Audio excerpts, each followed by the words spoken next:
Abi tavası iskidi, lan gelen tavası iskidi. Tavası yavaş, o da ev yaşta gelir diye bölümünü. Ama gediblər başda.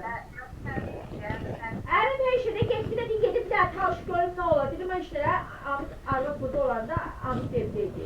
Dedim, indi adamla, arvadla kişi gəldi evə baxmağa. Xoşlarına gəlsən, boş yox. Çünki köçürlər bura. Yine Amit'e ses attık ki, bəs şeydi də, gəldilər, baxdılar, xoşlarına gəlib, kügün vaxt verib arvad ki, gəl fokusu baxarıq. Arvada getdi, kügünə gəldi. Mənə bax, o hətta bir bəyəkləri Amit'in yanında danışdı, o oğlanlarda.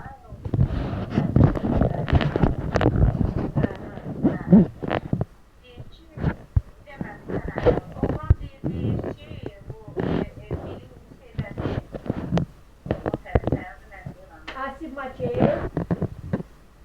Yox, biri burada bağlarda deyir, biri də ki, nədir, o yaşamda olanda, yəni 2 dənə bağ var, ev yəni ki, 500-400-500 manat, biri deyəsən almışdır, bir bəndən koyduğunu. Oğlanım deyir ya, əlim mən sənə bu sözləri deyir, yoxsa deyir. Əlim dedi, sevgidən adı da var. Güzel yavrum.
Amit'te öyle şey yoktu. Amit'te öyle şey yoktu.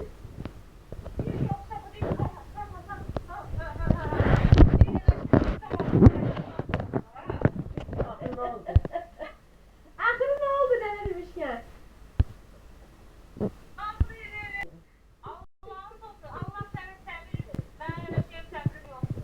Vurup öldürür.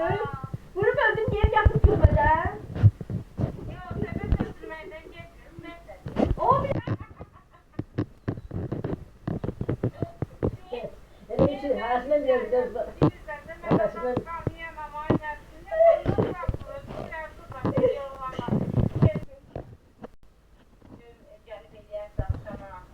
Az niye öyle be? Akşamdan məhdumla 1-2 saat işlə sonra 2 saat alıb 2 sənə boyunca iş görər. Ağasından nədir ki, alıb işini işlədir.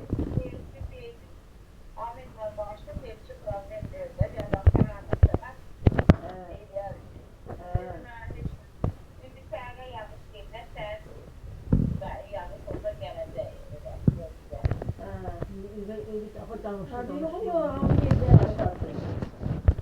Ahmet nerelerdi? Evde hatırladı. Bir daha Ahmet bir daha bu köşe öyleseydi geri bir olsaydı. Şimdi 5 tane var. Bir daha bırak alırsa bir daha bırak alır.